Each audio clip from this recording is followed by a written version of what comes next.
అయోధ్య రామ మందిరం మొత్తము రామనామస్మరణతో మారుమోగుతున్న పరిస్థితి చూసాము. ఎక్కడికక్కడ రామునికి భక్తులు దర్శించుకొని వారి వారి విధంగా వారి మాటల్లో చెప్పలేని ఆనందంగా చూసాము. ఇప్పుడు కొద్దిగా సేపటి క్రితమే చూసాము, డ్యాన్సులతో పాటలతో చూసాము. మరికొంతమంది ఏదైతే గీత ఉందో గీతా బుక్లను 1,00,000 గీతా బుక్లను కూడా పంపిణీ చేసేందుకు కూడా ఒక కార్యక్రమాన్ని శ్రీకారం చుట్టారు. ఇక్కడికి వచ్చిన భక్తులకు ఆ గీతాన్ని వాళ్ళందరికీ అందిస్తున్నారు.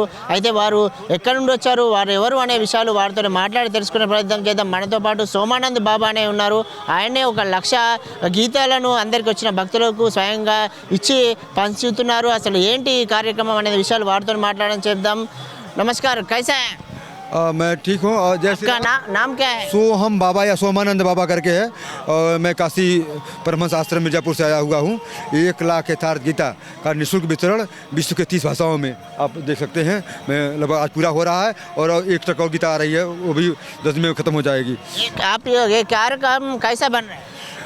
कार्यक्रम ये पूरे विश्व के लोग यहाँ आ रहे हैं। गुरुदेव भगवान को निमंत्रण मिला था। 95 ईयर ओल्ड स्वामी जी वर्तमान के भगवान बुद्ध भगवान महावीर किसी महापुरुष हैं, इस इंस्पिरक संत हैं। तो लोगों ने कहा कि आप गीता बाबा आप गुजरात में, महाराष्ट्र में, उत्तराखंड में आप बांटते रहते हो, तो वहाँ पे पूरे विश्व के लोग आ रहे हैं। और आदर्श मर्यादा पुरुषोत्तम हमारे जो आदर्श संस्कृति है उसके में जो फेमस जो मर्यादा पुरुषोत्तम है उनका प्राण प्रतिष्ठा महोत्सव हो रहा है। तो हम कहा ठीक है चलिए, और गीता बांटने आ गए गुरु भगवान का आदेश पर। आप गीता दे रहे ना, कौन सा भाषा में? ये यथार्थ गीता है। गीता का मतलब, गीता पर तो 10,000 टीकाएँ हैं, लेकिन गीता का कर्म क्या है, बड़ व्यवस्था क्या है। भारत को जो सबसे बड़ी जो रूढ़ी है, सबसे बड़ी जो कला का कारण ये भारत की बड़ व्यवस्था, ऊंच नीच, छुआछूत, भेदभाव, आतंकवाद, जिहाद, ये सब धर्म को न समझने के कारण है। और ये गीता जो है परमात्मा की वाणी है, जिसमें गीता का संदेश कहा गया था, उसमें कोई धर्म संप्रदाय था ही नहीं। इसमें हिंदू, मुसलमान, सिख, ईसाई, बौद्ध, जैन का नाम ही नहीं किया गया है। ये मानव मात्र के उद्देश्य से कही गई है और ये परमात्मा का आदि संदेश है। और ये विश्व के 30 भाषाओं में आप इसको यथार्थ गीता को सुन सकते हैं।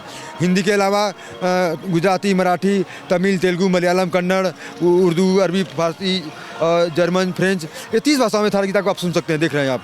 और इस यथार्थ गीता को विश्व गुरु का सम्मान पत्र, काशी विद्वत पुस्तक का सर्टिफिकेट, ये पराविद्या की परिभाषा के रूप में काशी के विद्वानों ने उसको स्वीकार किया है। और 2 विद्या होती है, एक पराविद्या, एक अपराविद्या। तो संसार की जो भी शिक्षाएं हैं वो अपराविद्या के अंतर्गत है। आप बार जन्म मरण के चक्कर में भटकते रहिए, उसके चलेंगे केवल शरीर की अच्छे से जीवन यापन कर सकते हो आप, लेकिन आत्मा का कल्याण, सुख, शांति, आनंद प्राप्त नहीं कर सकते हृदय में। तो उसके लिए पराविद्या की आवश्यकता होती है। पराविद्या का मतलब परम तत्व परमात्मा का ज्ञान जिसके माध्यम से होता है, जानने में आता है परमात्मा, उसको पराविद्या कहा जाता है। तो गीता ब्रह्म विद्यायाम योग शास्त्र श्री कृष्ण अर्जुन संवादे, ये पराविद्या की परिभाषा है। और ये आदि योग शास्त्र है और प्रकृति से परे ले जाने वाली है। ये विश्व हिंदू परिषद का सर्टिफिकेट वगैरह सब लगा हुआ है। और हम चाहेंगे कि इसे जो धर्म के नाम पर पूरे विश्व में जो आतंकवाद, जिहाद और पूरा विश्व जो दुखी है, मनुष्य के दुख का जो कारण है वो 90% लगभग धर्म से रिलेटेड है। तो अगर धर्म को, धर्मशास्त्र को ठीक से समझ लिया जाए, जान लिया जाए, और तो क्योंकि हर व्यक्ति सुख और शांति चाहता है, आनंद चाहता है। और बाहर में जो लड़ाई झगड़े जो कुछ भी हो रहे हैं, केवल धर्म को धारण न करने के कारण हृदय में सुख शांति नहीं है। इसलिए उसकी पूर्ति के लिए व्यक्ति बाहर धन, पद, ऐश्वर्य के माध्यम से उसकी पूर्ति करना चाहता है।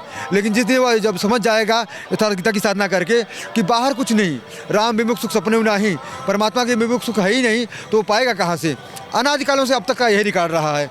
तो उस सुख शांति जो भी है बाहर नहीं है, वो भीतर है। परमात्मा कहीं बाहर नहीं है। भगवान का अवतार जो भी होता है तो योगी के हृदय में होता है। यथार्थ गीता में आप पढ़ सकते हैं। तो उस परमात्मा को जानने की विधि क्या है, कैसे, क्या नाम, कौन सा मंत्र जपे, तो भगवान कृष्ण गीता में ओम एतेकाक्षरम ब्रह्म प्रणव सर्ववेदेषु, ओम एतेकाक्षरम ब्रह्म व्याहरं मामनुस्मरन्, ओम के जप की बात भगवान ने 7 बार ओम का जप की बात कहा। और आगे पीछे कुछ नहीं। और जो भी मंत्र हैं, पंचाक्षरी मंत्र या 12 अक्षरी मंत्र या गायत्री मंत्र, ये प्रार्थनाएँ हैं।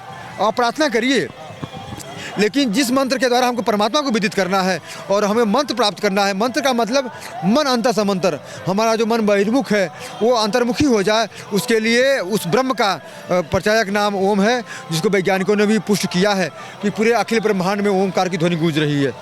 तो इस ईश्वरीय गीत को, ईश्वरीय मंत्र को हम कैसे जब क्या तरीका है, बखरी मध्यमा पसंती अपरा, पहले बोल करके नाम का उच्चारण, वही नाम ओम ओम या राम राम, फिर उसी को कंठ से नाम का उच्चारण केवल आप उच्चारण करिए और आप सुनिए, और फिर पश्यंती जिसको भगवान बुद्ध ने विपश्यना कहा है, उसी को यज्ञ कहा गया गीता में, उसी को प्राणायाम कहा गया है, प्राणाजुपति प्राणायाम प्राणायापनम तथा परे।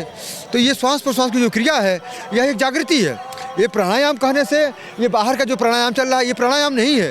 हाँ, शरीर के लिए चाहे 10-5 मिनट चाहे जो भी आप एक्सरसाइज करिए वो अलग चीज़ है, लेकिन जिसके द्वारा प्राणायाम का मतलब प्रणव का जप करते करते हमारा मन बुद्धि चित्त एक निश्चित आयाम में ठहर जाए। अभी तक कितना बेच दिए यहाँ पे? हम निःशुल्क वितरण कर रहे हैं, बेच नहीं रहे, निःशुल्क वितरण 1 लाख की संख्या लगभग पूरा होने जा रहा है, 1 लाख। अब इधर देख रहे ना, योगी आदित्यनाथ को देख रहे हैं, యోగి ఆదిత్యనాథ్ చూస్తున్నాం, విహెచ్పి నేత ఉన్నారు, మోహన్ భాగవత్ ఉన్నారు, అలాగే ప్రధాని నరేంద్ర మోదీ దగ్గర కూడా ఒకటి కనిపిస్తుంది. ఎందుకంటే వీరందరికీ కూడా ఏదైతే హిందూ ధర్మం గురించి ప్రజలకు అందరికీ అశోక్ సింఘాల్ ఉన్నారు, వీళ్ళందరికీ కూడా పంచారు చెప్తున్నారు.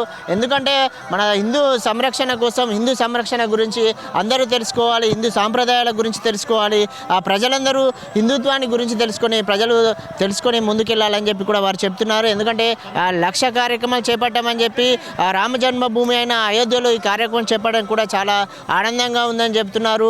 హిందూ ధర్మం గురించి కాపాడేందుకు నిరంతరం కృషి చేస్తున్నామని చెప్తున్నారు.